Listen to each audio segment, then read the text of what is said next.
Microsoft made a laptop, a real proper laptop. So let's take a look at the basics and then dive deeper into the details.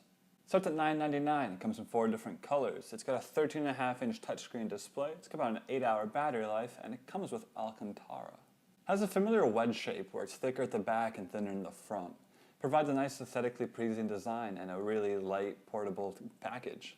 There's also no speaker grills or no vents either. The top base is covered in Alcantara. It's a synthetic suede material that's commonly found in high-end sports cars.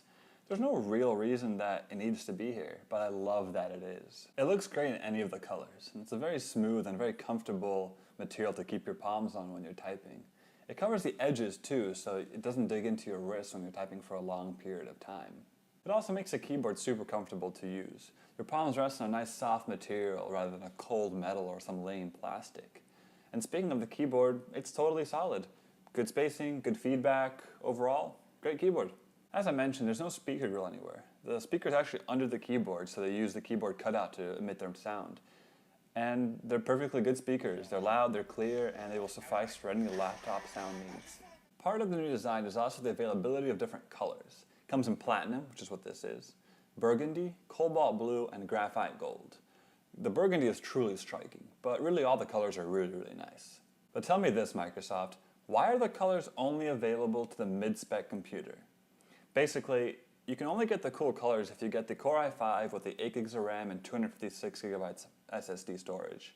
Any other spec, even the high-end $2,000 one, you can only get in silver. Why? Executive decisions aside, I think Microsoft really nailed it with this design. And honestly, I think the design of the entire Surface lineup is fantastic.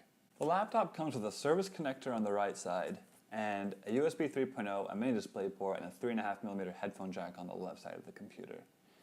Microsoft says that the mass market isn't ready for USB-C adoption yet, but let me tell you why I think they're wrong. I believe the market will adopt USB-C as quickly as large manufacturers and accessory makers push it on us. If every computer started including USB-C and every accessory maker started making accessories for USB-C, we wouldn't have an issue within 6 to 12 months. Now, I'm not saying that every port should be a USB-C port. That's a pretty drastic move. But tell me, why is there a mini DisplayPort here? In what world is a mini DisplayPort more useful than a USB-C port, especially going forward? They could have even replaced the Surface connector with a USB-C port to provide power for the laptop. I really could rant about this forever, so I'll just leave it at that.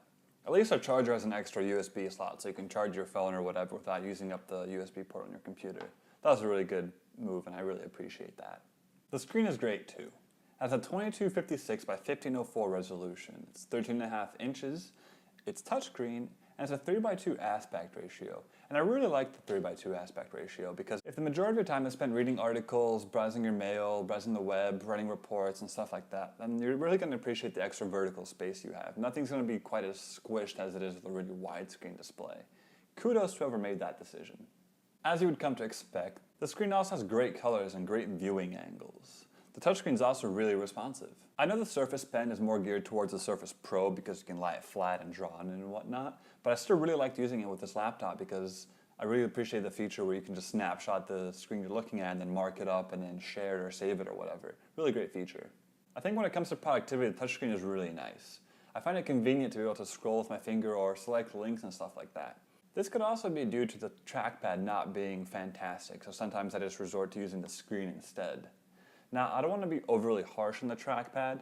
If you come from a Windows environment, this is probably going to be the best trackpad you've used. If you come from a Mac background, it won't be.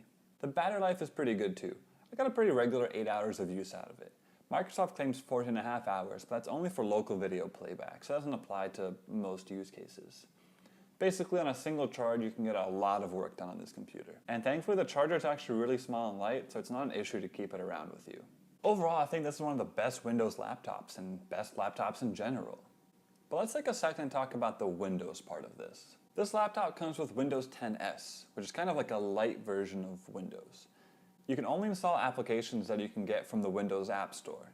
Theoretically, this isn't a big deal. Just go to the Windows App Store and download all your apps, right? Kind of. For the very basic users that only use the Office suite and web browsing and stuff like that, you'll be fine. But for everyone else, the app selection at the moment is pretty few and far between. You don't have Steam, VLC, Chrome, etc. You also can't change the default browser from Edge to Chrome or whatever you prefer. Now, Edge is a perfectly acceptable browser, but if I had to guess, Edge isn't your primary browser right now. It's probably Chrome or Safari or Firefox or whatever. And that means that if you switch to Edge, you're not going to get all your bookmarks and your history and stuff like that. Now, while exporting that isn't the most difficult thing in the world, it's not something anyone really wants to do. So for some people, these limitations of Windows 10s won't be a big deal.